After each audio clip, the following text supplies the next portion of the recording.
भगवते वासुदेवाय। हरे कृष्ण। आप सभी भक्तों का हमारे इस पावन कथा श्रृंखला में एक बार फिर से दिल से स्वागत है। पुरुषोत्तम मास का आज 7वां दिव्य दिवस है और आज हम सुनेंगे पुरुषोत्तम मास महात्म्य का 7वां अध्याय।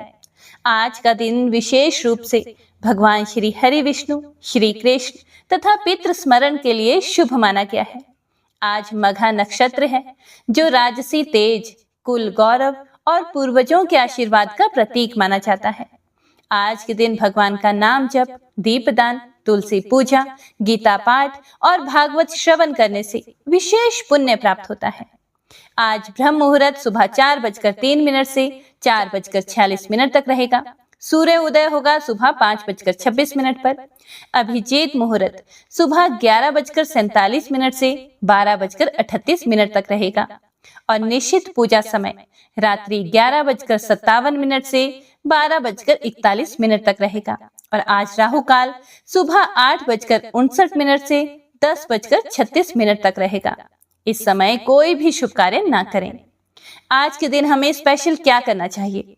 भगवान श्री कृष्ण का नाम जप करें, तुलसी जी के सामने दीपक जलाएं, ओम नमो भगवते वासुदेवाय इस मंत्र का जप करें।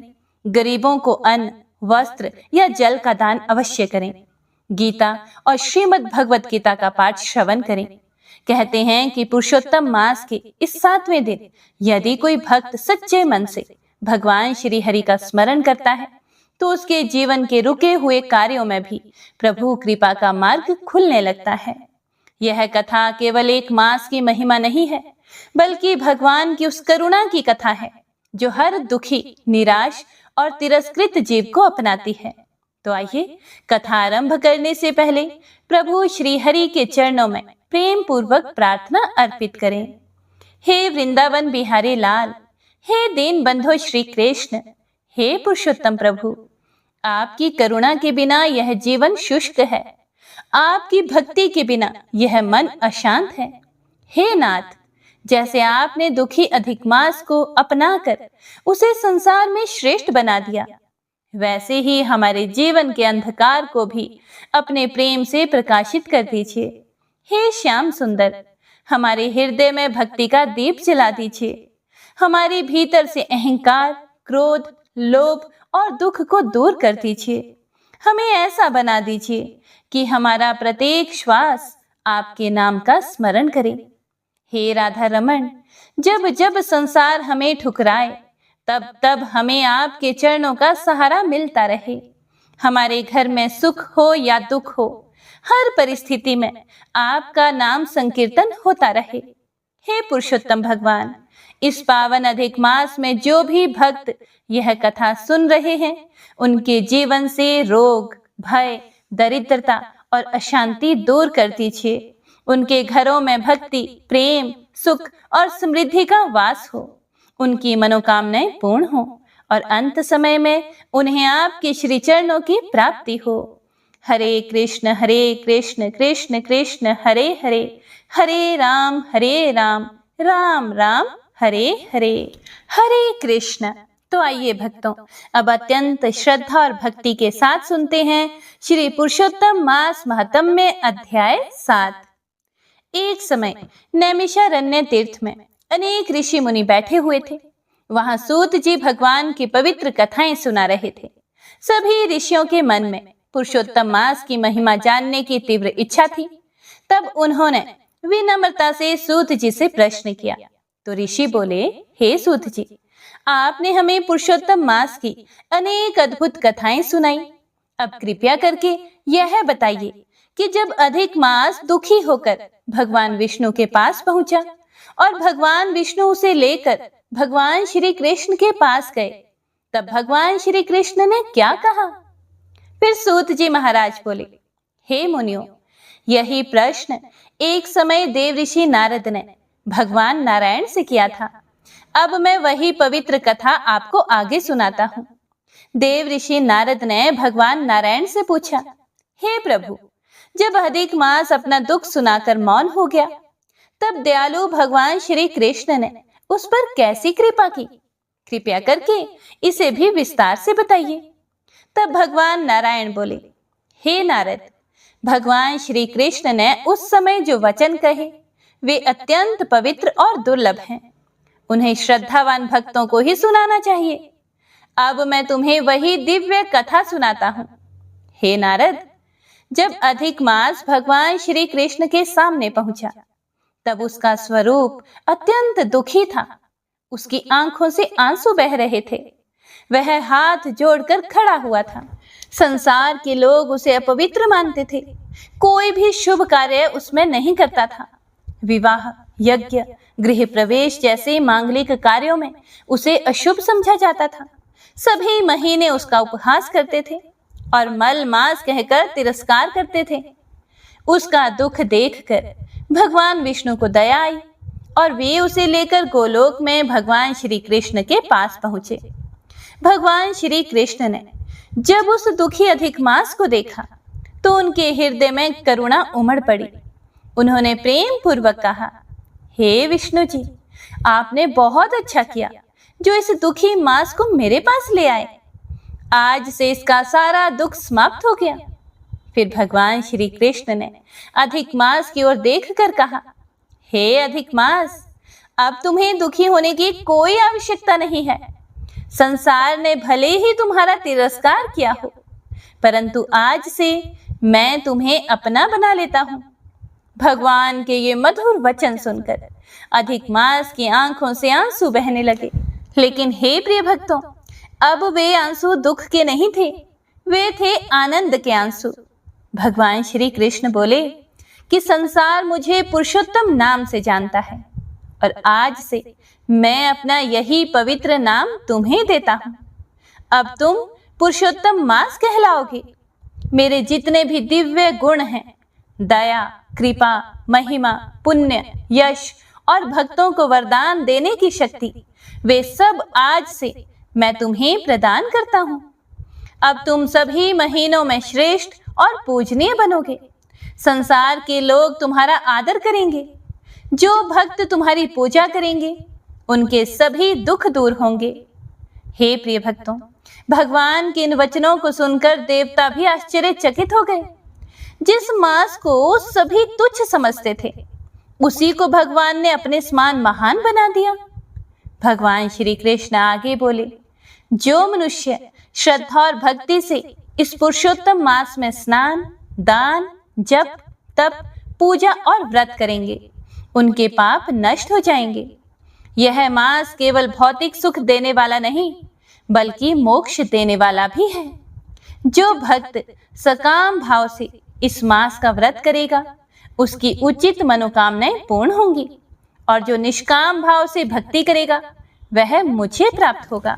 भगवान आगे बोले कि बहुत से ऋषि मुनि वर्षों तक कठोर तपस्या करते हैं।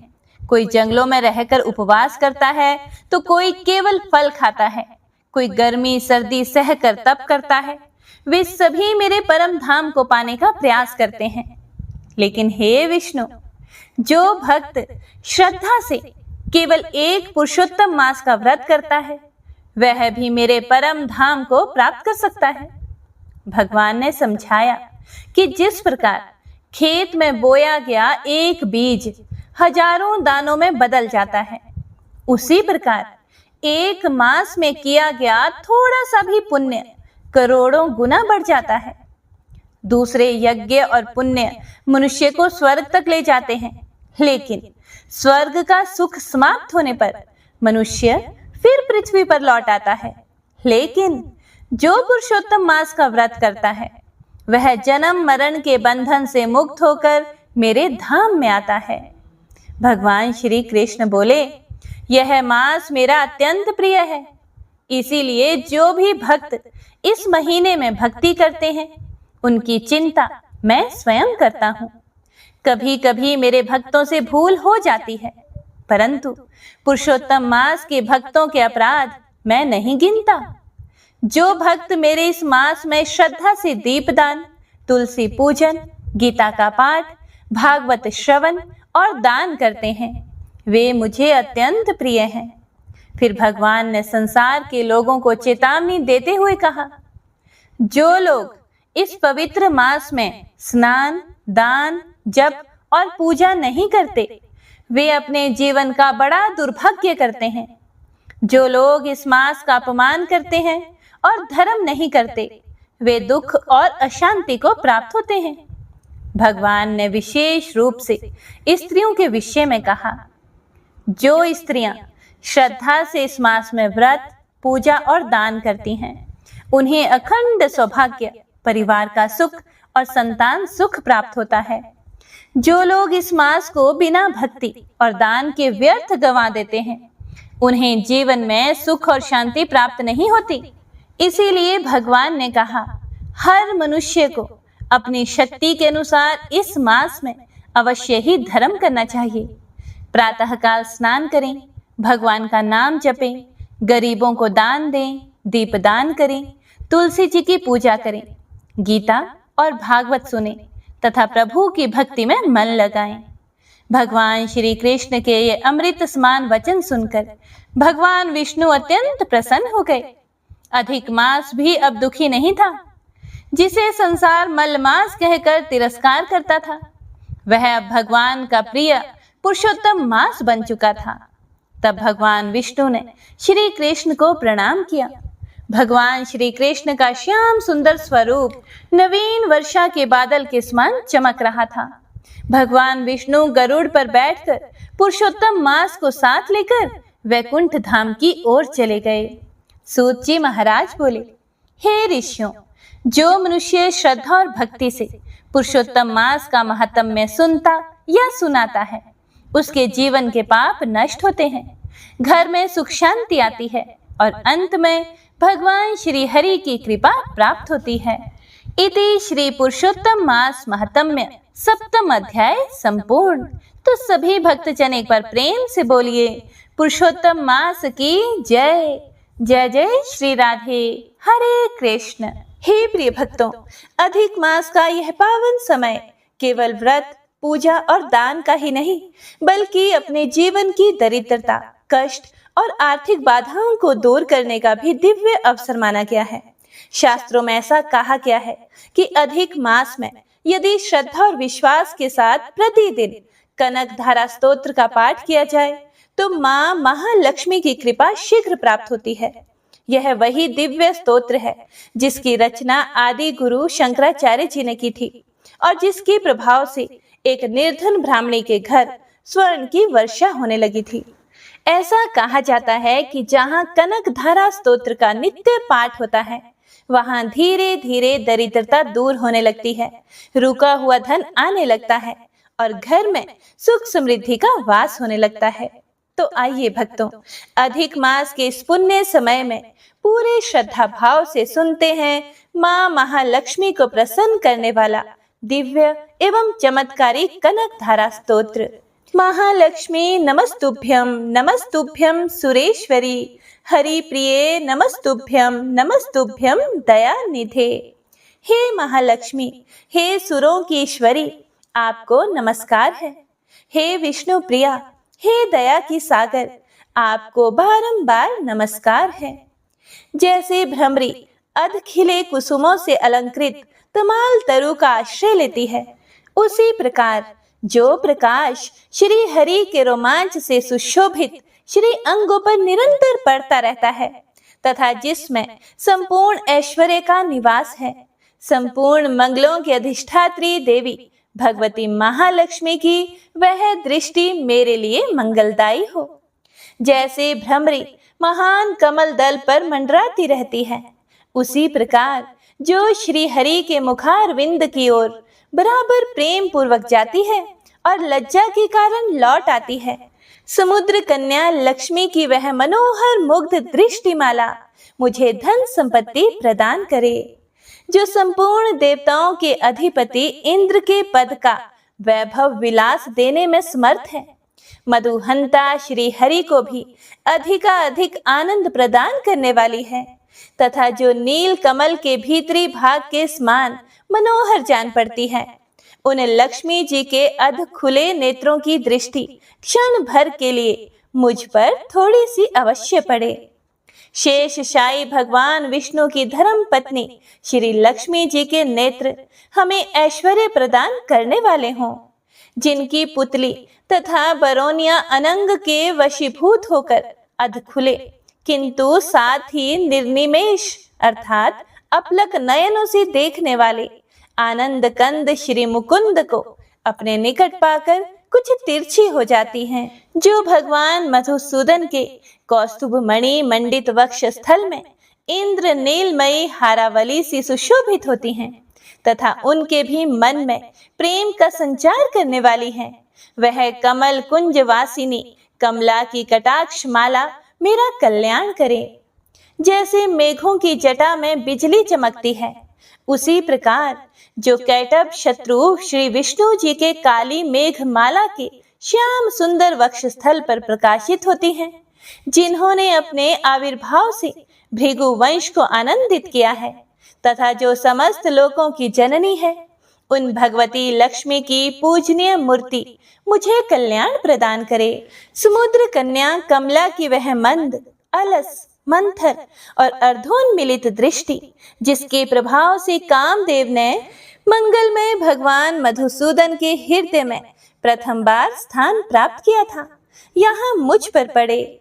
भगवान नारायण की प्रेयसी लक्ष्मी का नेत्र रूपी मेघ दया रूपी अनुकूल पवन से प्रेरित होकर दुष्कर्म अर्थात धनागम विरोधी अशुभ प्रारब्ध रूपी धाम को चिरकाल के लिए दूर हटाकर विषाद रूपी धर्मजन्य ताप से पीड़ित मुझे दीन रूपी चातक पर धन रूपी जलधारा की वृष्टि करें।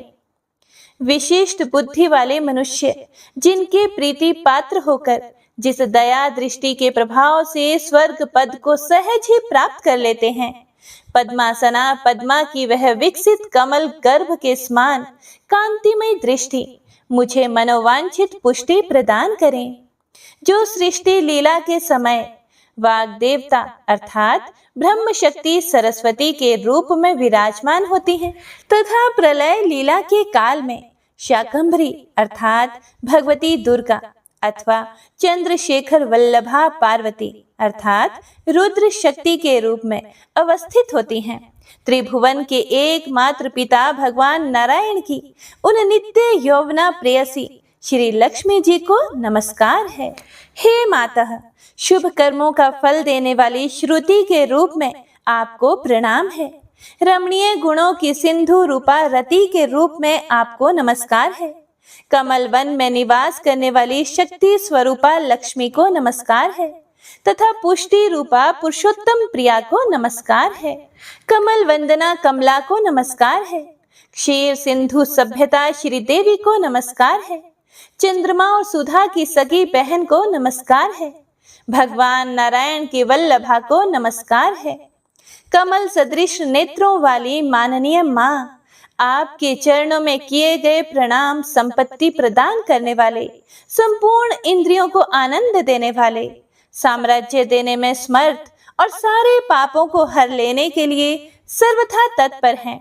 वे सदा मुझे ही अवलंबन दे अर्थात मुझे ही आपकी चरण वंदना का शुभ अवसर सदा प्राप्त होता रहे।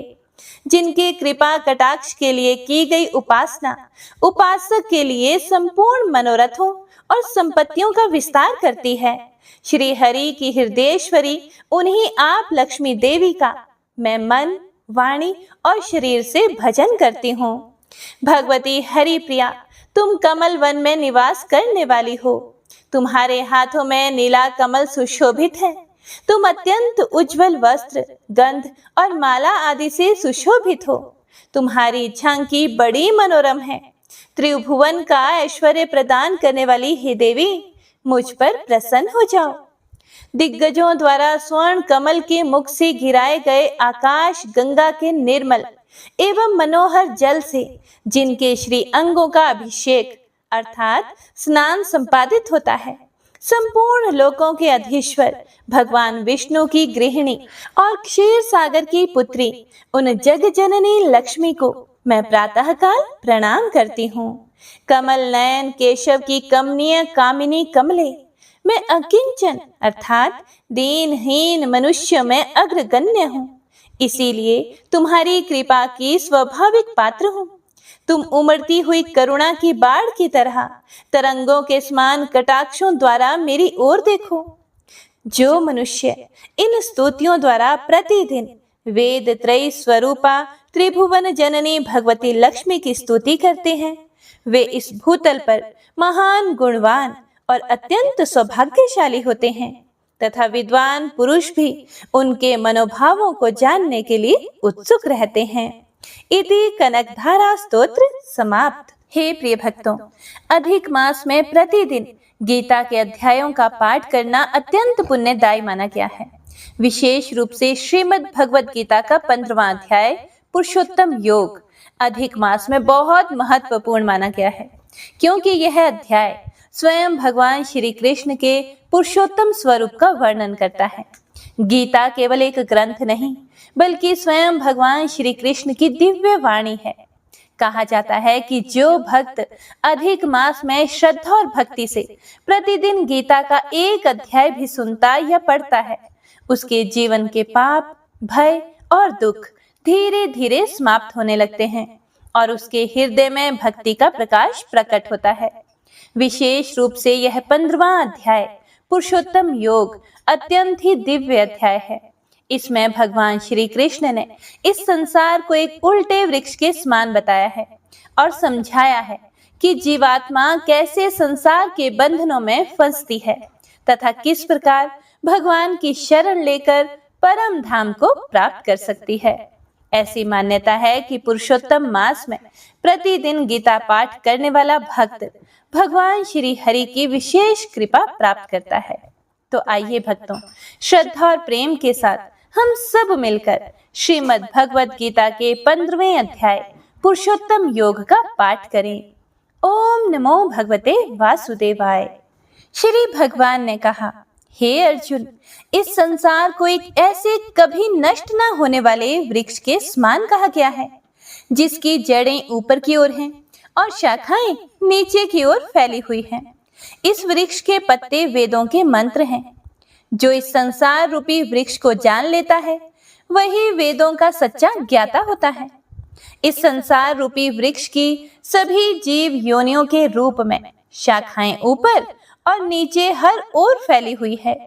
यह वृक्ष प्रकृति के 3 गुणों सत्व, रज और तम से बढ़ता है। इसके विषय भोग रूपी अंकुर हैं। इसकी जड़ें नीचे की ओर भी फैली रहती हैं, जो मनुष्य को कर्मों और उनके फल के बंधन में बांधती हैं। इस संसार रूपी वृक्ष के असली स्वरूप को इस जगत में ठीक प्रकार से नहीं जाना जा सकता, क्योंकि इसका ना आदि दिखाई देता है और ना ही अंत और ना ही इसका आधार। इस गहरे जड़ वाले वृक्ष को केवल वैराग्य अर्थात संसार से मोह छोड़ने रूपी मजबूत हथियार से ही काटा जा सकता है। उस वैराग्य रूपी हथियार से इस वृक्ष को काटने के बाद मनुष्य को उस परम धाम की खोज करनी चाहिए, जहां पहुंचकर जीव फिर इस संसार में वापस नहीं आता। फिर उसे उसी परमात्मा की शरण में जाना चाहिए, जिससे इस संसार रूपी वृक्ष की उत्पत्ति हुई है। जो मनुष्य अहंकार, मान सम्मान और मोह से मुक्त हो गया है, जिसने संसार में अत्यधिक आसक्ति रखने वालों की संगति छोड़ दी है, जो सदा परमात्मा में मन लगाए रखता है, जिसकी सभी सांसारिक इच्छाएं समाप्त हो चुकी हैं और जो सुख दुख के भेद से ऊपर उठ गया है, ऐसा मोह रहित मनुष्य उस अविनाशी परम धाम को प्राप्त करता है। उस परम धाम को ना सूर्य प्रकाशित करता है, ना चंद्रमा और ना ही अग्नि। वहां पहुंचने के बाद मनुष्य फिर इस संसार में वापस नहीं आता। वही मेरा परम धाम है। श्री भगवान आगे बोले, हे अर्जुन, इस संसार में प्रत्येक जीवात्मा मेरा ही सनातन अंश है। वही मन सहित 6 इंद्रियों के द्वारा प्रकृति के अधीन होकर कार्य करती हैं। जीवात्मा इन इंद्रियों के संस्कारों को अपने साथ लेकर एक शरीर को छोड़कर दूसरे शरीर में चली जाती हैं।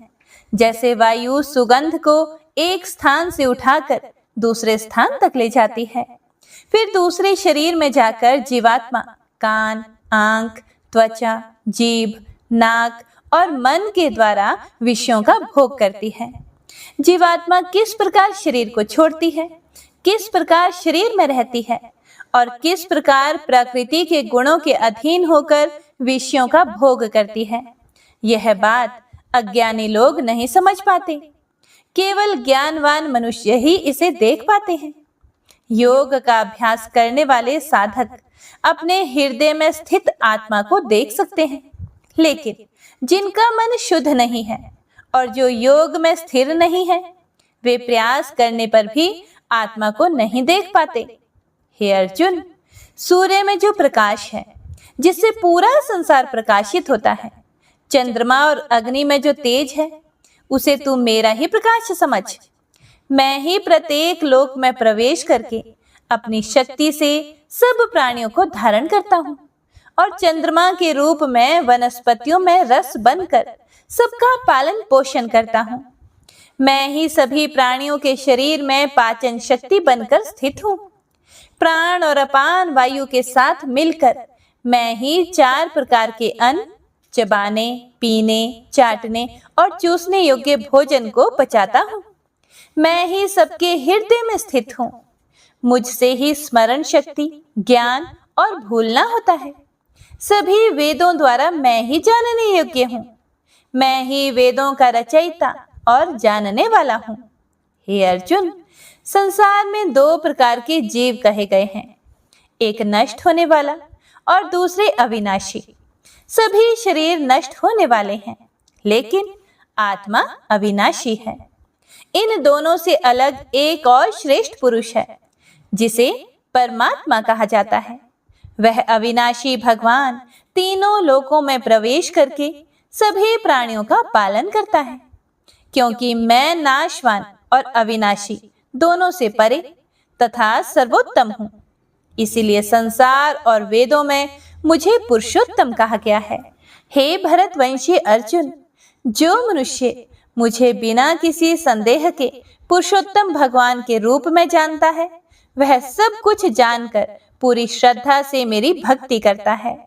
हे निष्पाप अर्जुन, इस प्रकार मैंने तुझे यह अत्यंत गुप्त और श्रेष्ठ ज्ञान बताया है।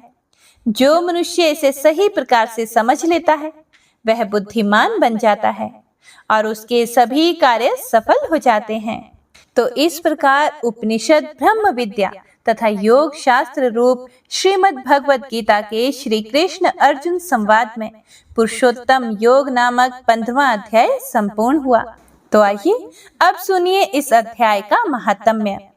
श्री महादेव जी कहते हैं, हे पार्वती, अब गीता के 15वें अध्याय का महात्म्य भी सुनो। गौड़ देश में कृपाण नामक एक राजा रहते थे, जिनकी तलवार की धार से युद्ध में देवता भी परास्त हो जाते थे। उनका बुद्धिमान सेनापति शस्त्र और शास्त्र की कलाओं का भंडार था। उसका नाम था सरभ मेरुंड। उसकी भुजाओं में प्रचंड बल था। एक समय उस पापी ने राजकुमारों सहित महाराज का वध करके स्वयं ही राज्य करने का विचार कर लिया। इस निश्चय के कुछ ही दिनों बाद वह हैजे का शिकार होकर मर गया और थोड़े ही समय में वह पाप आत्मा अपने पूर्व कर्म के कारण सिंधु देश में एक तेजस्वी घोड़ा हुआ। उसका पेट सटा हुआ था। घोड़े के लक्षणों का ठीक ठाक ज्ञान रखने वाले किसी वैश्य पुत्र ने बहुत सा मूल्य देकर उस अश्व को खरीद लिया और यत्न के साथ उसे अपनी राजधानी तक ले आया।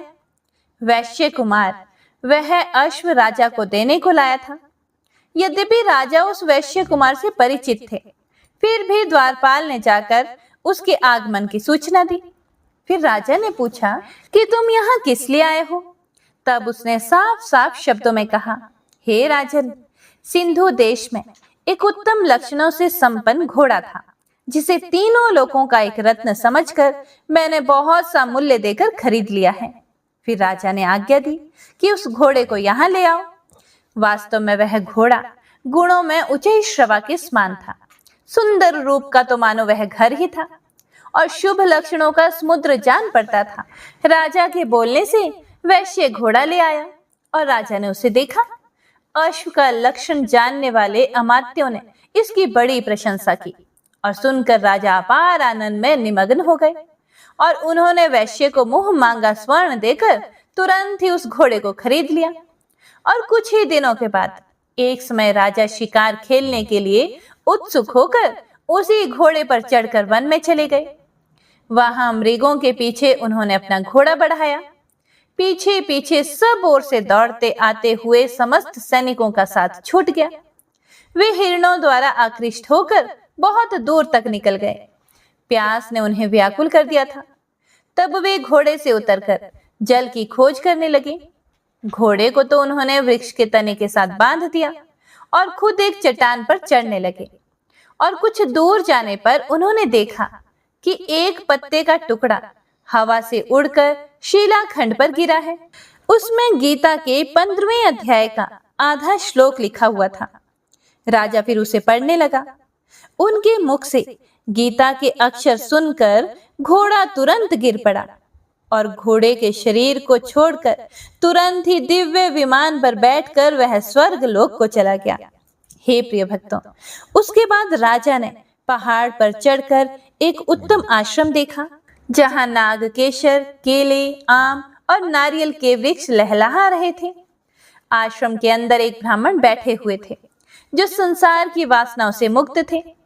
राजा ने उन्हें प्रणाम करके बड़े ही भक्ति भाव से पूछा, हे ब्राह्मण जी, मेरा घोड़ा अभी अभी स्वर्ग को चला गया है, उसमें क्या कारण है? राजा की बात सुनकर त्रिकालदर्शी, मंत्रवेत्ता और महापुरुषों में श्रेष्ठ विष्णु शर्मा नामक ब्राह्मण ने कहा, हे राजन, पूर्व काल में तुम्हारे यहाँ जो सरभमेरुंड नामक सेनापति था, वह तुम्हें पुत्रों सहित मारकर स्वयं राज्य हड़प लेने को तैयार हुआ था। इसी बीच में हैजे का शिकार होकर वह मृत्यु को प्राप्त हो गया।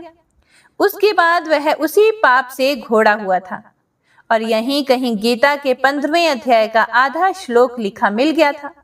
उसे ही तुम बांचने लगे, सुनाने लगे।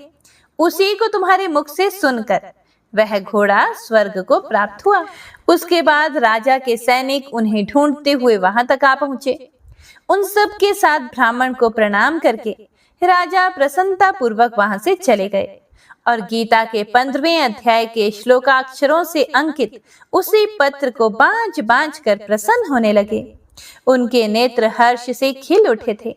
घर आकर उन्होंने मंत्रवेत्ता मंत्रियों के साथ अपने पुत्र सिंह बल को राज्य सिंहासन पर अभिषिक्त किया और स्वयं राजा प्रतिदिन भगवत गीता का अध्याय 15 पढ़ने लगे और अंततः वे भी भगवान के धाम लौट गए। यह बहुत ही शक्तिशाली अध्याय है। भगवत गीता के अध्याय 15 की जय। हे प्रिय भक्तों, तो आइए अब सुनिए राधा कृपा कटाक्ष स्तोत्र। मुनीन्द्र वृंद वंदिते त्रिलोक शोक हारिणी प्रसन्न वक्त्र पंकजे निकुंज भूविलासिनी व्रजेन्द्र भानुनंदिनी व्रजेन्द्र सोनु संगते कदा करिष्यसे हमां कृपा कटाक्ष भाजनम्। अशोक वृक्ष वल्लरी वितान मंडप स्थिते प्रवाल बाल पल्लव प्रभारुणांध्रि कोमले वराभय स्फुरत्करे प्रभूत संपदालये कदा करिष्यसे हमां कृपा कटाक्ष भाजनम्। अनंगरंग मंगल प्रसंग भंगुर्भ्रुवां सविभ्रमं ससंभ्रमं दृगंत बाणपातनै निरन्तरं वशीकृता प्रतीत नंदनंदने कदा करिष्यसे हमां कृपा कटाक्ष भाजनम्। तडित् सुवर्ण चंपक प्रदीप्त गौर विग्रहे मुखा प्रभा परास्त कोटि शारदेन्दु मंडले विचित्र चित्र संचर चकोर शावलोचने कदा करिष्यसे हमां कृपा कटाक्ष भाजनम्।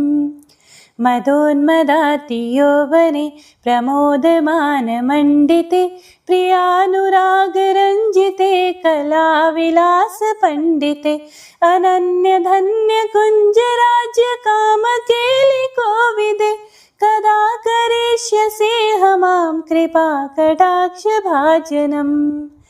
अशेष हाव भाव धीर हीर हार भूषिते प्रभूत शात कुंभ कुंभ कुंभि कुंभ सुस्तने प्रशस्त मंद हास्य चूर्ण पूर्ण सौख्य सागरे कदा करिष्यसि मां कृपा कटाक्ष भाजनम् मृणाल वाल वल्लरी तरंग रंग दोर्लते लताग्रलास्य लोल नील लोचनावलोकने ललल्लुलन्मिलन् मनोज्ञ मुग्ध मोहिनाश्रिते कदा करिष्यसि मां कृपा कटाक्ष भाजनम् सुवर्णमालिकाञ्चित त्रिरेखकम्बुकण्ठगे त्रिसूत्रमङ्गली गुण त्रिरत्नदीप्तिदीधिते सलोलनीलकुन्तल प्रसूनगुच्छ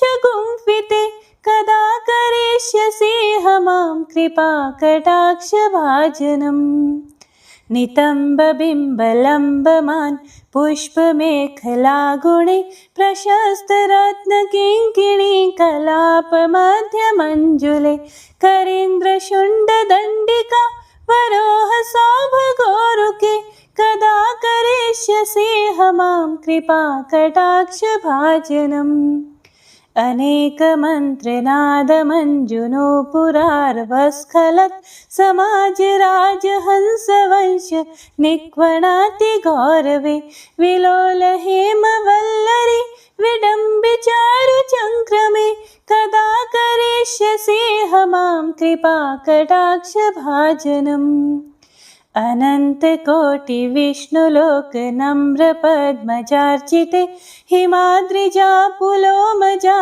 विरिञ्चजा वरप्रदे अपार सिद्धिरिद्धि दिग्ध सप्तदाङ्गुली नखे कदा करिष्यसि मां कृपा कटाक्ष भाजनम् मखेश्वरि क्रियेश्वरि स्वधेश्वरि सुरेश्वरि त्रिवेद भारतीश्वरि प्रमाणशासनेश्वरि रमेश्वरि क्षमेश्वरि प्रमोद काननेश्वरि व्रजेश्वरि व्रजाधिपे श्रीराधिके नमोऽस्तुते इतीदमद्भुतं स्तवं निशम्य भानुनन्दिनी करोतु सन्ततं जनं कृपा कटाक्ष भाजनं भवेत् तदैव सञ्चिता त्रिरूपकर्मनाशनं लभेत् तदा व्रजेन्द्र सोनुमण्डल प्रवेशनम्। जय जय श्री राधे, जय श्री कृष्ण। श्री तुलसी महारानी करो विनय सिर नाए, जो मम हो संकट विकट दीजे मात नशाए। नमो नमो तुलसी महारानी महिमा मित न जाए बखानी, दियो विष्णु तुमको सन्माना जग में छाय सुअश्य महाना। विष्णु प्रिया जय जयति भवानी तिहु लोक की हो सुख खानी।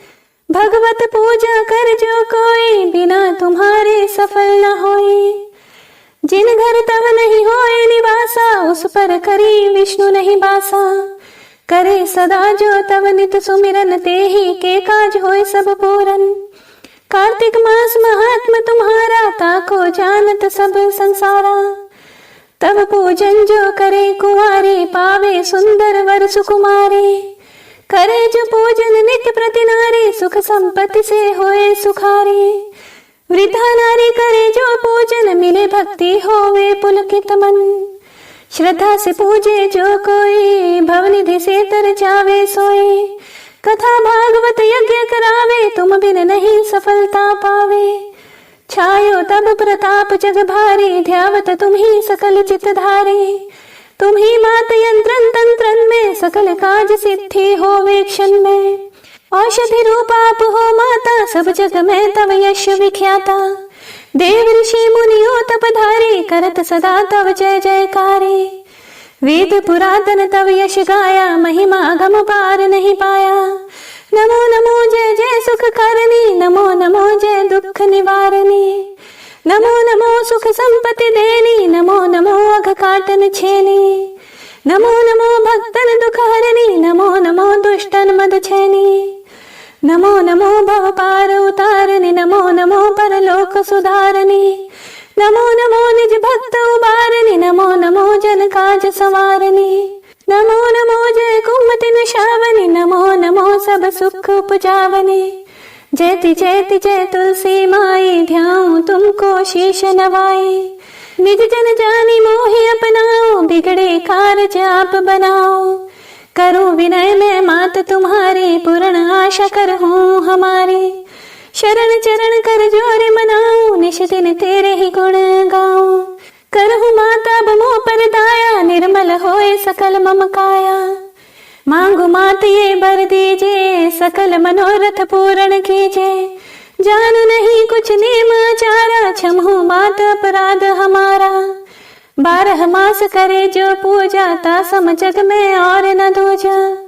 प्रथम ही गंगा जल मंगवावे, फिर सुंदर स्नान करावे, चंदन अक्षत पुष्प चढ़ावे, धूप दीप नैवेद्य लगावे, करे आचमन गंगा जल से, ध्यान करे हृदय निर्मल से, पाठ करे फिर चालीसा की, स्तुति करे मात तुलसा की, यह विधि पूजा करे हमेशा, ताके तन नहीं रहे कलेशा, करे मास कार्तिक का साधन, सोवे नित्य पवित्र हुए जाहि, है यह कथा महासुखदाई, पढ़े सुने सो भव तर जाए, तुलसी मैया तुम कल्याणी, तुम्हारी महिमा सब जग जानी, भावना तुझे मानित नित ध्यावे, गागा कर्मा तुझे रिझावे, यह श्री तुलसी चालीसा, पाठ करे जो कोई, गोविंद सो फल पावही, जो मन इच्छा होए।